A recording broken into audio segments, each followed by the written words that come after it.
Buenas noches. En este video que iniciamos vamos a hablar de dos temas. El primero es con respecto al ciclo económico y sus principales características. Y este tema lo pueden ubicar en nuestro libro de texto a partir de la página 179. Bueno, ¿qué es el ciclo económico? El punto de partida para definirlo es el crecimiento económico. Y desde la época de Keynes, él estaba muy preocupado, como lo hemos dicho, y él lo señala en su libro, Teoría General de la Ocupación, el Interés y el Dinero. Él planteaba que en una situación de crisis no se podía saber a qué se debía y que era necesario cuantificar el crecimiento de la economía. Y para eso planteo que cada año se registrara el indicador Producto Nacional Bruto, o que es un indicador, una variable, de la cual también se deriva el Producto Interno Bruto, que es el que actualmente utilizamos con mayor frecuencia. Bueno, entonces el PIB mide cuánto bienes y servicios se están produciendo anualmente, ¿sí? Y entonces podemos comparar su porcentaje de crecimiento con respecto al año anterior, ¿sí? Y este es un ejercicio que derivamos de cuando vimos ese tema, ¿sí?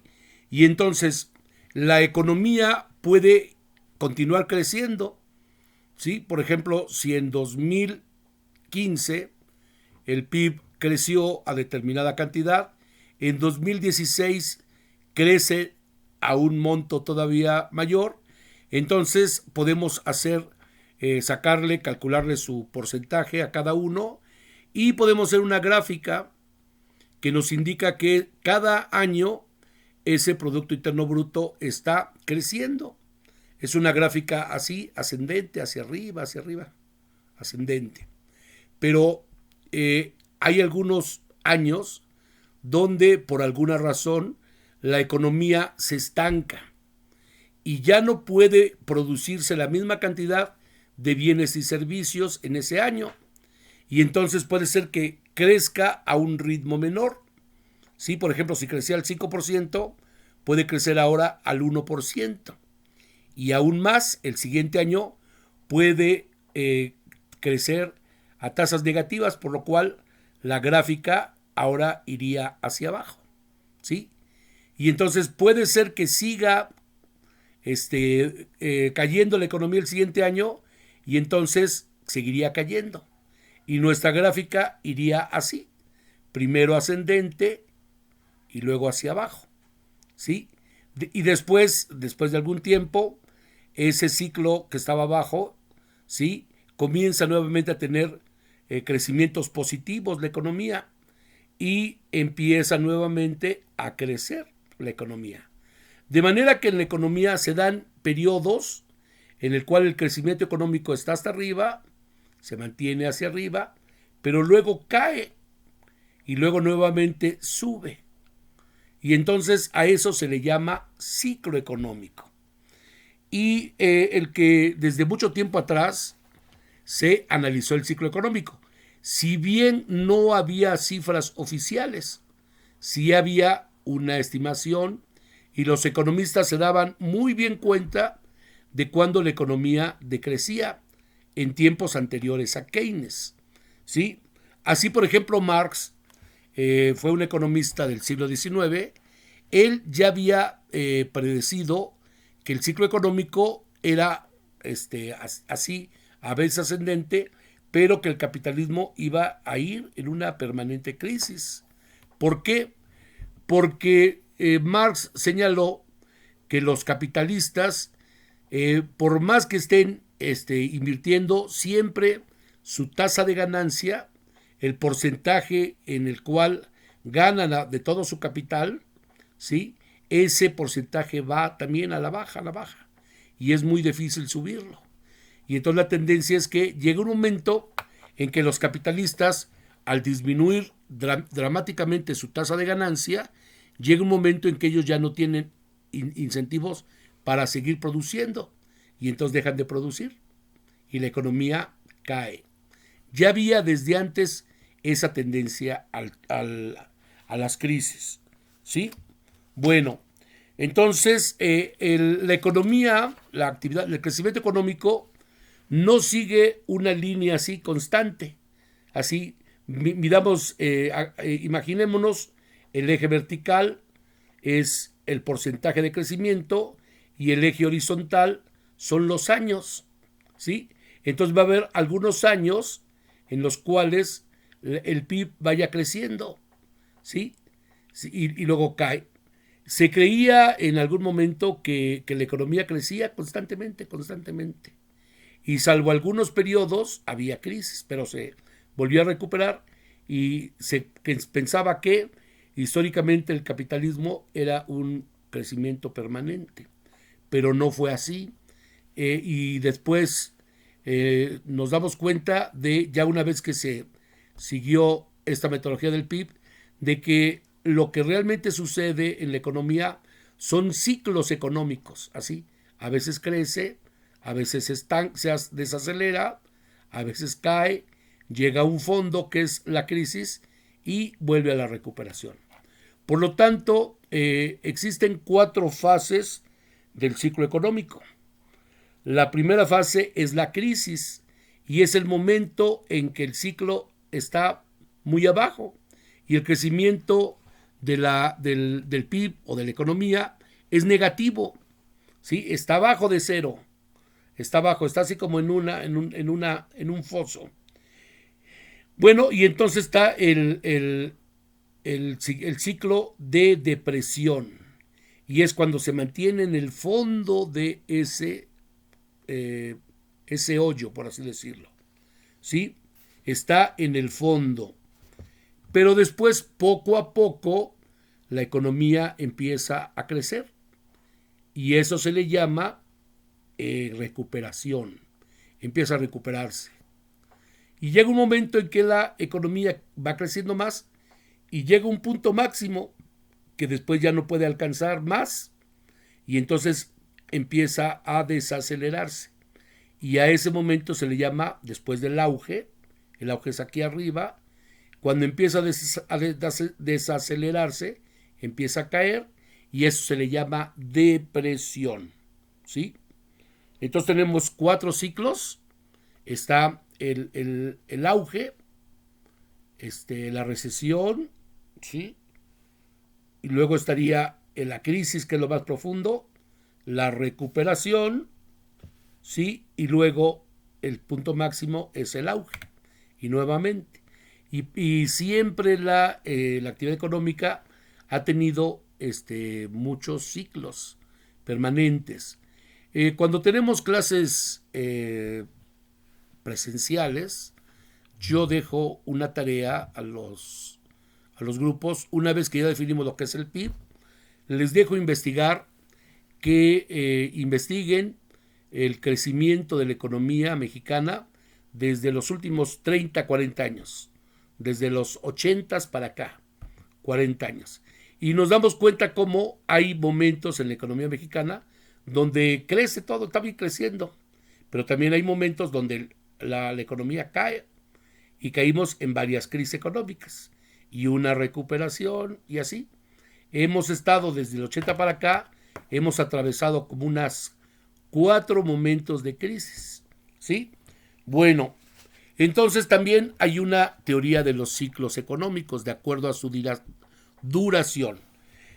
Por ejemplo, hay un ciclo cuya duración es pequeña, que dura 1 o 2 años o meses nada más, y este ciclo se le llama ciclo estacional. Es un ciclo muy breve, dura meses.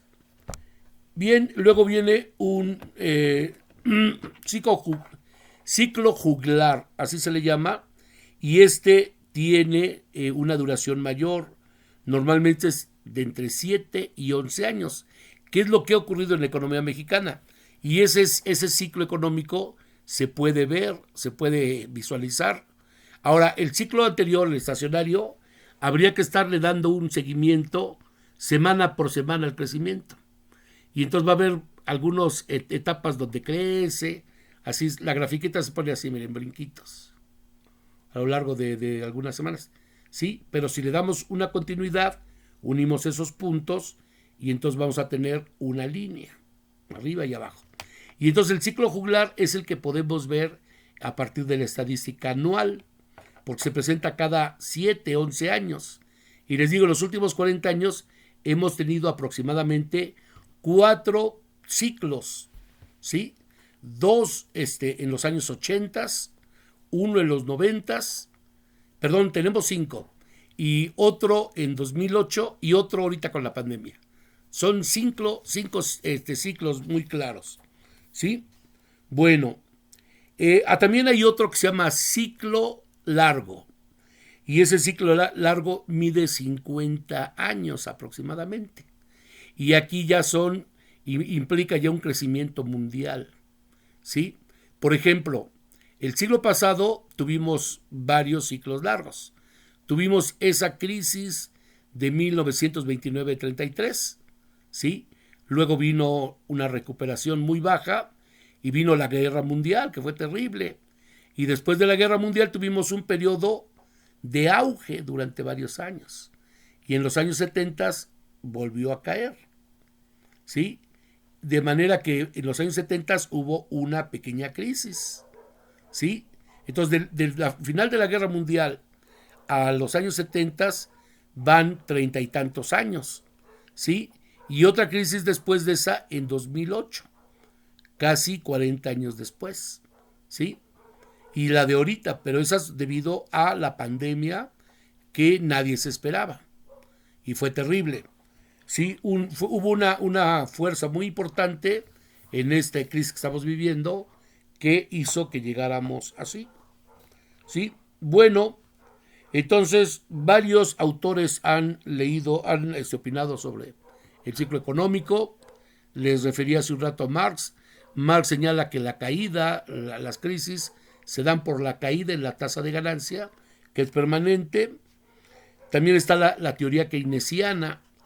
Keynes dijo lo siguiente, y habló de un término que se llama eficiencia marginal del capital, que quiere decir que el capital, o sea, el dinero que está invertido, ¿sí? Todas las inversiones, llega un momento en que su rendimiento es constante, pero entonces poco a poco va acumulando pequeñas pérdidas.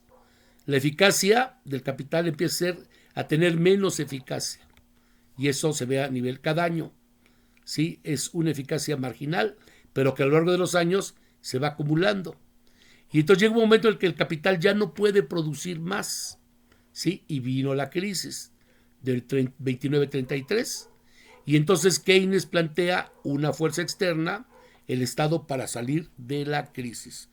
De manera que pudieran estimular la eficiencia marginal del capital y la demanda agregada, fundamentalmente.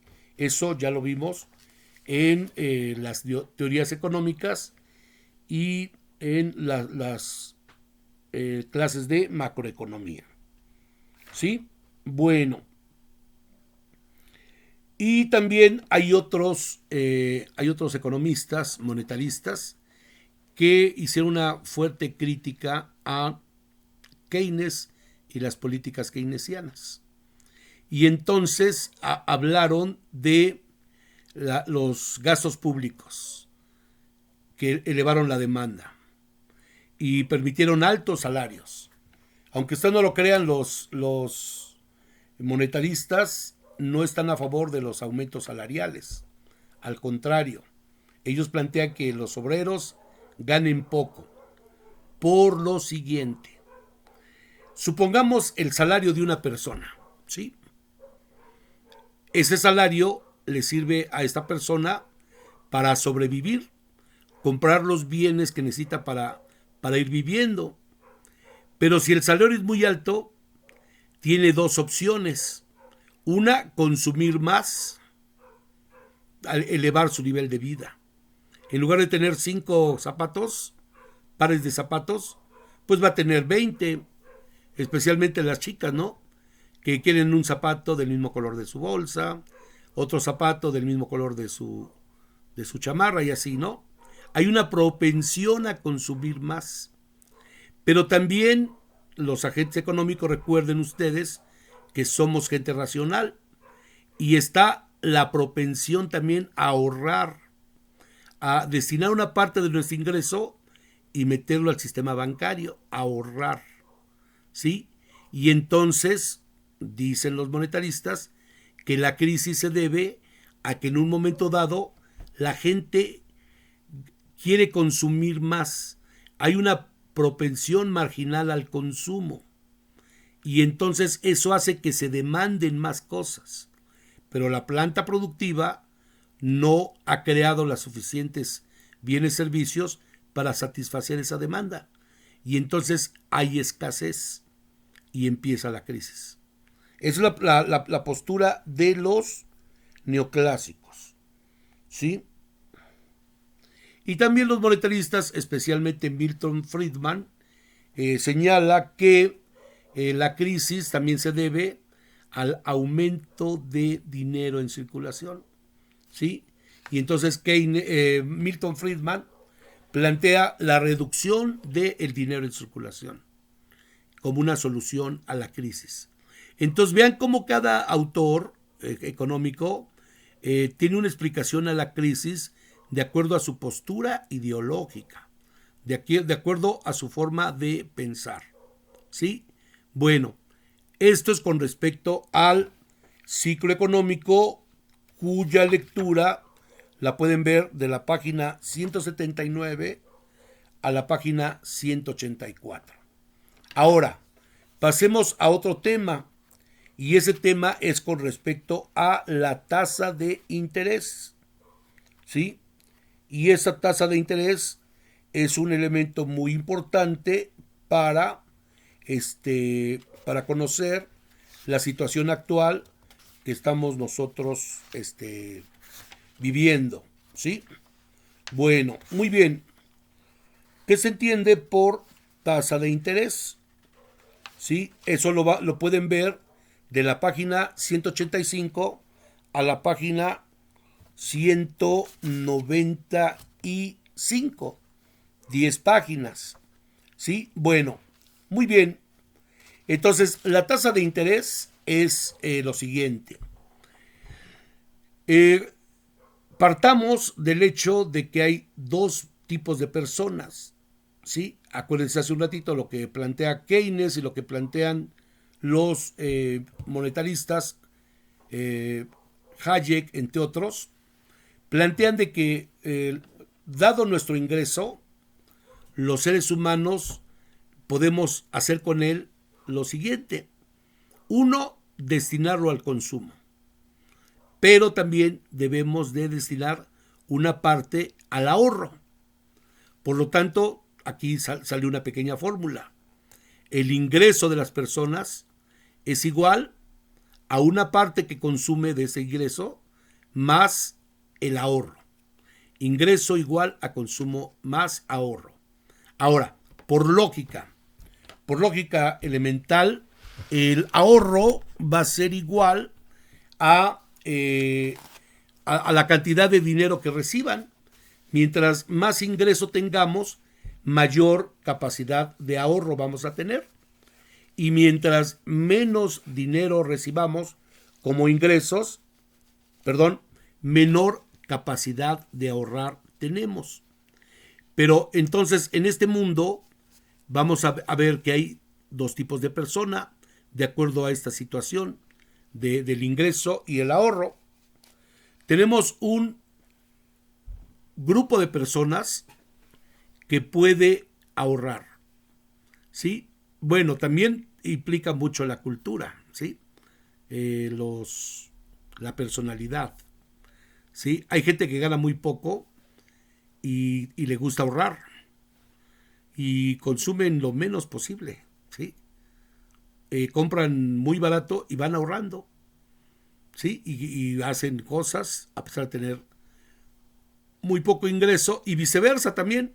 Hay gente con mucho ingreso que lo destina a lujos, a fiestas, a parrandas y nunca ahorra, ¿sí? Estamos como una cultura económica. Yo planteo, y esto es parte del tema, de que hay que fomentar una cultura del ahorro, jóvenes. Es recomendable ahorrar el 20% de lo que ustedes ganen. Ya ahorrarlo de manera fija. Cuando tengan ustedes un empleo, o ahorita que tienen la beca que les dé el presidente López Obrador, bueno, les da los recursos del país, pero a iniciativa del presidente López Obrador, porque ningún presidente lo había hecho, de darle becas para estudiar, nadie, independientemente del promedio, independientemente, es una beca universal, que es algo muy bueno para retirar a los jóvenes de las conductas antisociales y alejarlo también de las tentaciones que hay. Bueno, regresamos. Entonces, hay dos tipos de personas: las personas que pueden ahorrar y las personas que no pueden ahorrar, ¿sí?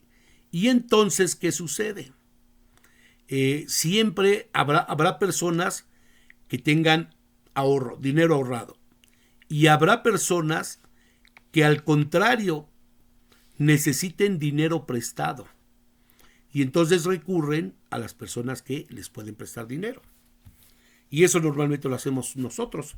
Vamos a ver al tío que gana mucho y que es buena onda: tío, préstame dinero, y les presta, ¿no? Bueno, después se lo pagan, obviamente, es una parte de la cultura de la responsabilidad, ¿sí? Bueno, y entonces, ¿qué sucede? Prestarse entre familiares pueden ser un acto generoso de la persona que presta, porque no le está cobrando intereses, ¿sí? Y entonces, ya cuando se generaliza ese préstamo entre personas, surge la tasa de interés, ¿sí? Y la tasa de interés es un premio que reciben las personas que tienen dinero por el riesgo que están corriendo al prestarle dinero a otra persona. Porque los riesgos que corre esta persona es que la persona que le prestan, ahora ya hablemos de dos figuras. La persona que le presta dinero a la persona que necesita se llama acreedor, es el acreedor. Y la persona que pide prestado y queda con una deuda se llama deudor. Y entonces el interés es un justo pago extra, justo premio, un dinero adicional por el riesgo que corrió. Sí, porque el deudor puede ser una persona muy conchuda, ¿sí? Y les pueden decir: pues no tengo, no te pago. ¿Sí? Yo alguna vez le presté dinero a un amigo, cometí ese error, y le dije, me daba pena cobrarle, pensé, la gente piensa que todos son gente derecha, y yo pensé que él iba a quedar con esa gran preocupación de pagarme. No, el tipo más conchudo del mundo. Y hasta que le cobré, le dije: oye, págame. Sí, aguántame, ¿no? ¿Cuánto tiempo? Pues tanto tiempo. Pasó el tiempo y dije: ahora sí, ya págame. Hijo, fíjale que no puedo. Pasó el tiempo, yo le cobraba y hasta se enojaba de que yo le cobraba. Oye, ¿por qué me cobras si sabes que te voy a pagar? No vengas aquí a mi casa a molestarme. Págame. Te voy a pagar. O así. Y finalmente me pudo pagar, porque pues no hay que regalar el dinero que nos cuesta trabajo. Lo estuve jode y no me pagó todo, ¿eh? ¿Y qué pasó? Dice el dicho: pierden, ustedes prestan dinero, se corre el riesgo de perder amigo. Perdón, el dicho es: préstale dinero a un amigo y corres el riesgo de perder dinero y perder el amigo, si es que alguna vez fue tu amigo, ¿sí? Y entonces esa persona que le presté, para fortuna mía, ya no, alguna vez tuvo el cinismo de pedirme prestado. Y muy elegantemente dije: fíjate que no me gusta regalar mi trabajo. Y se molestó, pero ya no me volvió a molestar y ya ni nos saludamos. Bueno, Entonces, ese es el riesgo que corren los acreedores, ¿sí? Otro riesgo es que a lo mejor el deudor es de buena fe, pero se puede morir, le puede pasar un accidente, puede quedar sin empleo y ya no se paga, ¿sí? Ese es un gran riesgo. Y algo muy importante también es que la tasa de interés cubre el sacrificio, así entre comillas, que hace el acreedor al no disfrutar de su dinero en ese momento, ¿sí? Yo si presto 1,000 pesos, esos 1,000 pesos me puedo comprar una chamarra, un pantalón, o me puedo comprar unos zapatos, ¿sí? De buena calidad, ¿sí? Y entonces le presto a mi amigo y yo me sacrifico de andar con unos zapatos. Entonces ese sacrificio de mi consumo actual tiene que compensarse porque voy a consumirlo, ese dinero mío, lo voy a disfrutar después de un periodo. Y entonces la tasa de interés o el interés compensa ese sacrificio que yo tengo, ¿sí? Bien, y acuérdense también hay una tasa de inflación. Y la tasa de inflación es el aumento de los precios. No lo hemos visto, pero se los digo, es el aumento permanente de los precios. Y después de algún tiempo, los 1,000 pesos que yo tengo ya no van a comprar la misma cantidad dentro de un año. Voy a comprar menos cantidad. Entonces, así surge el interés. Y el interés es el pago que le doy. Yo como deudor es el pago que le doy a mi acreedor, ¿sí? Bueno, entonces ese es el principio de la tasa de interés. La tasa de interés fundamentalmente es un premio por el riesgo que va a juzgar, a correr, ¿sí? Bueno, pero también esa tasa de interés no solamente se fija entre personas, sino también lo fijan los bancos, también lo fijan los créditos hipotecarios, etcétera. Y finalmente la tasa de interés es una variable macroeconómica. Y esto refleja el dinero futuro, el precio de una inversión, ¿sí? Para asegurar que esa inversión no se pierde, ¿sí? Si dejáramos el dinero guardado, con la inflación se va a devaluar. Entonces, la tasa de interés mínimo tiene que mantener actualizado el valor de ese dinero, ¿sí? Bueno, y entonces toda la economía hacen transacciones. Todos los agentes económicos hacemos transacciones, ¿sí? Y entonces siempre hay presente una tasa de interés. Si ustedes van a Electra, por ejemplo, dicen, a ver, quiero comprarme esa bicicleta. Sí, cómo no. Precio de contado vale tanto. Y si la pago poco a poquito, y ahí les hacen una cuentota. Una tasa de interés muy alta, por cierto, ¿sí? ¿Sí? Entonces ahí está una tasa de interés. Y todas las tiendas departamentales como Electra, como Coppel, las casas de empeño, todas esas, tienen una tasa de interés parecida. Las tiendas departamentales como Sears, como Walmart, etcétera, pagar a plazos, pagar en pagos, implica una tasa de interés. Y también la tasa de interés es fijada por el Banco de México a nivel nacional, ¿sí?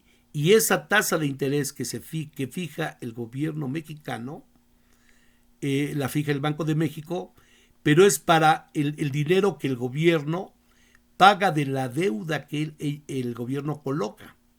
El gobierno vende bonos gubernamentales para financiar sus gastos. Hay una deuda interna. Coloca en el sistema bancario bonos y les da una tasa mínima de interés, que ahorita andará como en menos del 5% anual, ¿sí? Bueno, esa tasa es la tasa líder y la tasa mínima. Pero también los bancos fijan una tasa de interés, Bancomer fija una tasa de interés, Banamex otra tasa de interés, ¿sí? Y entonces hay muchas tasas de interés. Las tiendas departamentales otra tasa de interés, Electra otra tasa de interés. Y entonces se busca sacar un promedio de la tasa de interés promedio, ¿sí? Y es la que nos interesa, ¿sí?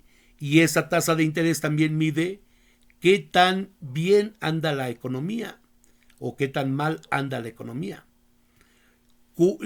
Keynes planteó que para estimular la inversión, la tasa de interés debería de ser baja o alta. ¿Qué opinan ustedes?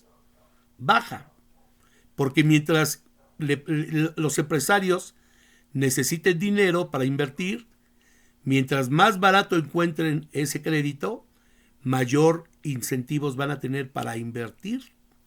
Si el empresario ve que la tasa de interés es muy alta, no va a invertir. Entonces la tasa de interés sirve, de acuerdo al modelo keynesiano, para estimular la inversión, ¿sí?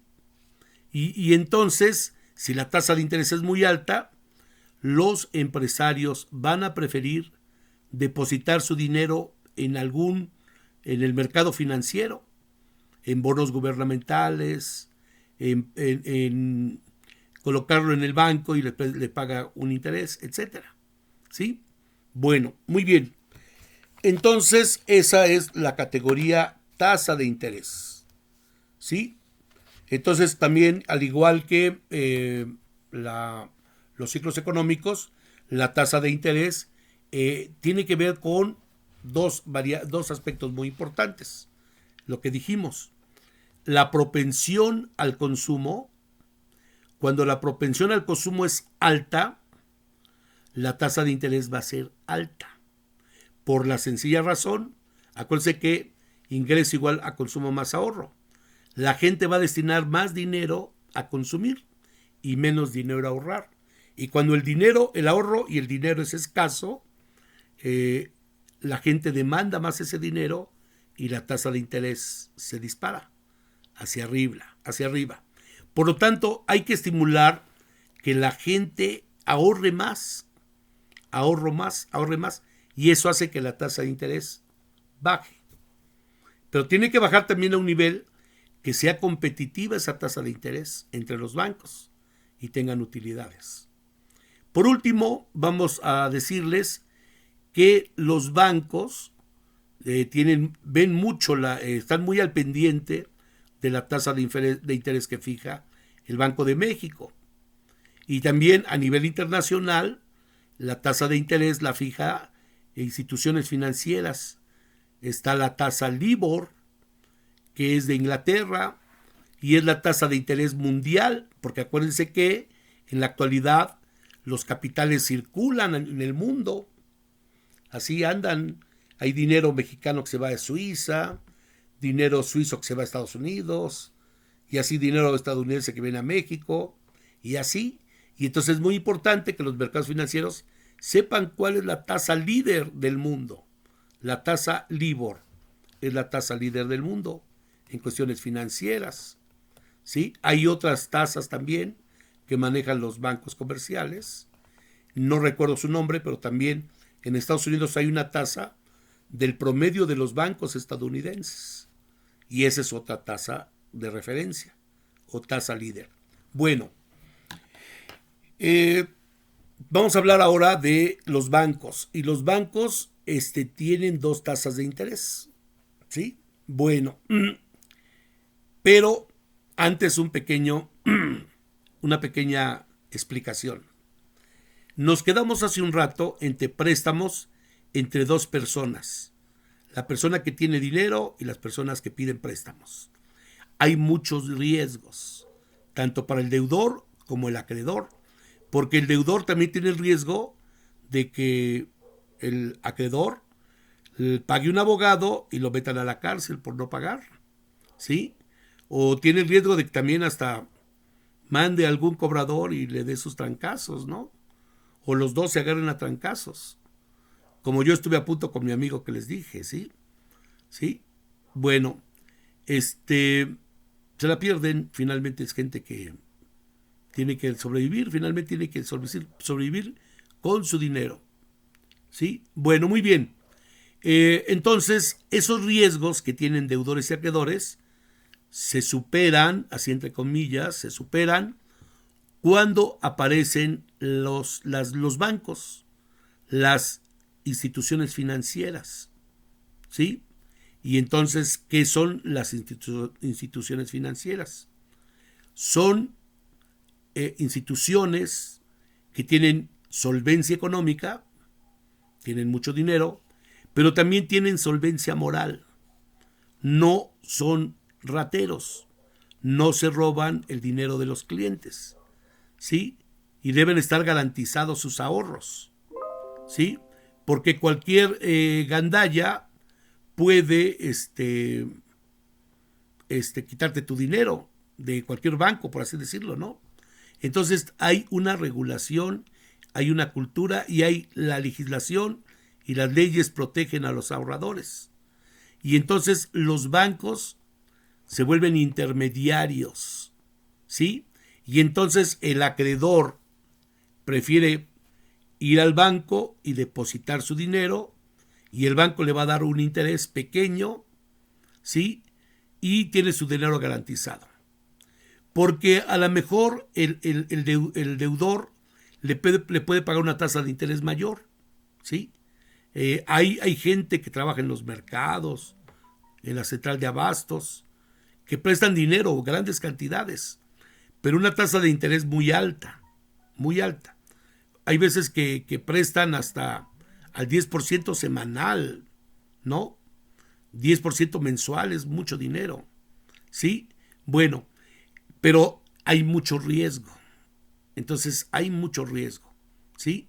Y entonces prefieren algunos prestar su dinero, ganar mayor interés, pero con mayor riesgo. Y hay otros que prefieren menos interés, pero tienen su dinero seguro en el banco. Ni se preocupan. Nada más cuando hay que ir a sacar el dinero del banco van, ¿sí? Y por parte del deudor, también ya llega un momento en que no les van a prestar, van a tener muchas dificultades, les cobran mucho interés, etcétera, y acuden a los bancos a pedir dinero prestado.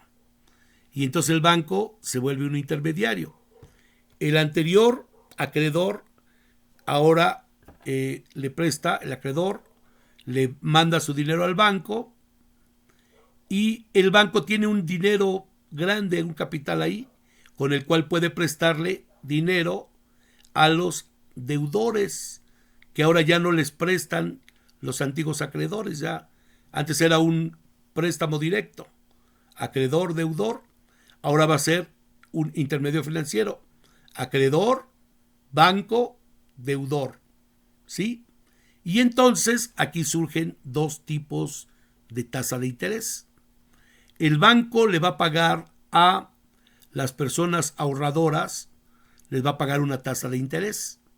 En el momento que los acreedores depositan dinero en el banco, en ese momento los bancos tienen un pasivo con estas personas, le deben dinero, ¿sí? Y cuando estas personas le prestan dinero a los deudores, el banco ahora tiene un activo, le deben a él dinero, ¿sí? Y entonces, por lo tanto, hay dos tipos de tasas de interés. La que el banco le paga a los acreedores y es la tasa de interés pasiva, ¿sí? A los ahorradores es pasiva porque es deuda para el banco y le paga ese interés, se lo paga el banco. Y hay una tasa de interés activa, que es la que le pagan los deudores al banco, ¿sí? Y entonces aquí va a haber un principio.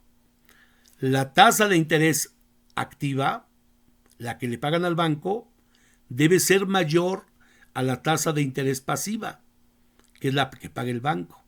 Y la diferencia entre tasa de interés activa menos tasa de interés pasiva son las utilidades del banco, entre otras utilidades, ¿sí?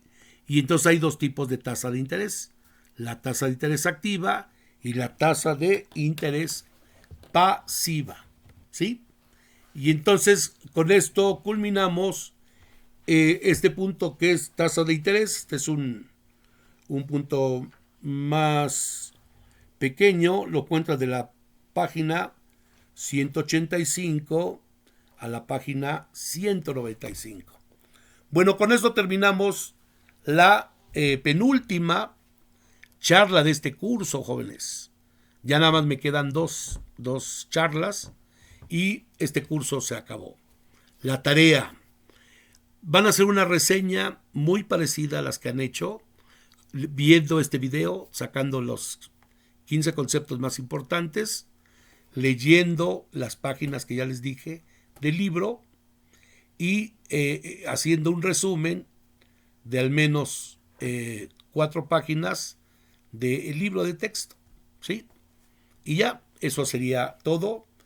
Y iniciamos una nueva semana. Espero que estén muy bien y nos vemos, chicos. Pásenla muy bien, cuídense mucho, por favor. Adiós, chicos.